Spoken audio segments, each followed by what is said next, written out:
Taquipnea, polipnea, taquipnea. Y cuando estamos hablando de disminución de la frecuencia respiratoria, estamos hablando de bradypnea. Todo esto forma parte de lo que viene siendo la respiración como tal, que lleva el término de ciclopnea. Que es Todo lo esa anterior inspiración con la expiración. Cualquier cambio en la frecuencia puede ser producto de la parte ambiental. Por ejemplo, el calor. El calor va a llevar a un incremento de la frecuencia respiratoria para poder hacer la disipación térmica. Si yo estoy haciendo una disipación térmica, estoy haciendo una disipación orgánica pulmonar, también el agua que está en los pulmones se puede evaporar y puede salir con ella calor. Entonces por eso utilizamos la respiración, aumentando la frecuencia respiratoria para tratar de hacer termólisis evaporativa. Termólisis evaporativa pulmonar se llama eso. Entonces uno de los mecanismos que tienen los pulmones además de la respiración es la termólisis o la termorregulación. Entonces, función de los pulmones, ya dijimos que uno era respirar, ¿no? Respiración propiamente dicha. Pero también está la termorregulación. El problema de la termorregulación es que cuando hay un exceso en las frecuencias respiratorias, también hay un exceso en la pérdida de CO2. O sea, haber un exceso en la pérdida de CO2 puede ocurrir lo que se conoce como alcalosis respiratoria. Entonces, cuando ustedes escuchan por ahí, ¿no?, que el animal murió por golpe de calor. Lloviznó, estaba haciendo un calor intenso a las 2 de la tarde y habían 10.000 pollos en un galpón y se murieron 2.000 por golpe de calor.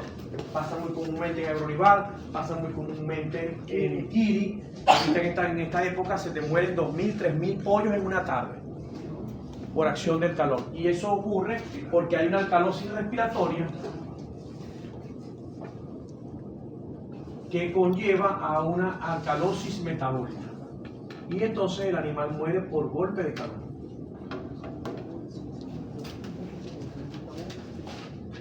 Se llama muerte por golpe de calor. Generalmente, cuando los pollos de engorde, las gallinas ponedoras se mueren al día siguiente, es decir, la mortalidad de un día caluroso se ve al día siguiente del día caluroso. Pasa muy comúnmente. Yo no tengo mucha experiencia con pollos de engorde y con gallinas ponedoras, pero estoy trabajando con Agroolivar, con las ovejas y con las vacas, y tengo los galpones al lado y me entero de todo. Como yo soy averiguador, pregunto de todo. Y ha pasado que en un día se han muerto 3.500 gallinas. Y ves pasar los volteos full de gallinas a la fosa de donde están todos los animales muertos, donde los incineran. Y se mueren 3.000 gallinas en un día por acción de un shock térmico producto del golpe de calor. Pero básicamente lo que ocurre es esto: el animal incrementa su frecuencia respiratoria para termorregular, porque no pueden sudar, incrementa la frecuencia respiratoria y hay una baja en el CO2 a nivel pulmonar, y eso se conoce como hipocapnia, que a su vez se convierte en una hipocapnia con I.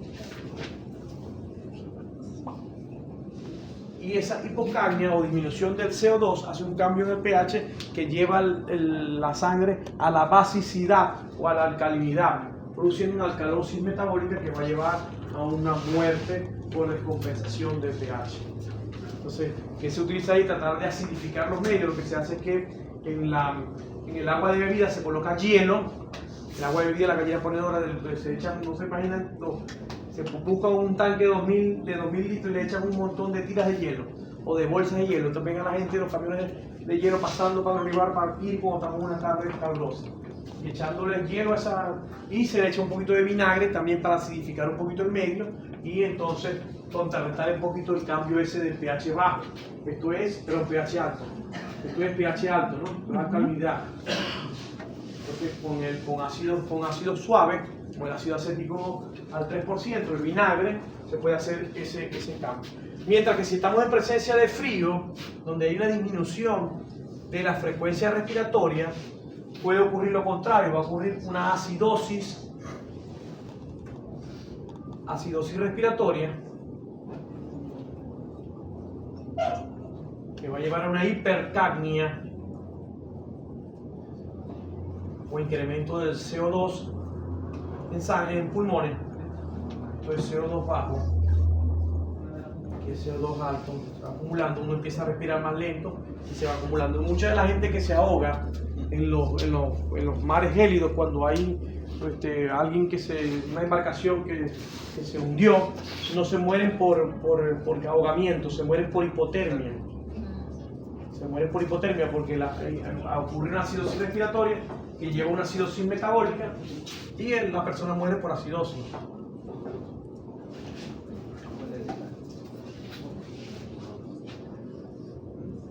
Se dan cuenta que no se mueren por ahogamiento, sino que se mueren por hipercapnia.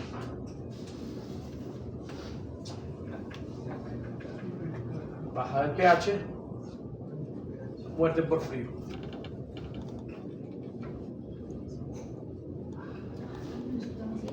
Entonces, esto es el mecanismo de termorregulación pulmonar. Inclusive, se sabe que existen en los machos una estrecha relación entre los testículos y los pulmones. Y se han preguntado a los científicos cómo ocurre esto. Bueno, porque hay científicos que le han puesto calor en los testículos a los animales y se han dado cuenta cómo hay un incremento en la frecuencia respiratoria. Entonces, vino un ocioso y le puso como unas olleticas en las bolitas a los chivitos y empezó a subir la temperatura con vapor caliente y se dio cuenta cómo la frecuencia respiratoria, en la medida que iba aumentando la temperatura, iba aumentando la frecuencia respiratoria. Lo que quiere decir que hay una vía arco reflejo que relaciona los testículos o la temperatura testicular con la frecuencia respiratoria. Entonces, se sabe hoy por hoy que en el macho la temperatura testicular influencia la frecuencia respiratoria. Hoy por hoy se sabe. Inclusive hay trabajos de investigación en canarios que dicen que los canarios que más cantan son los que tienen mejor calidad espermática. ¿Por qué? Porque al cantar tienen una mejor frecuencia respiratoria y los testículos, que son intraabdominales en los canarios, igual que en las aves, pues se airean más en esos sacos aéreos abdominales.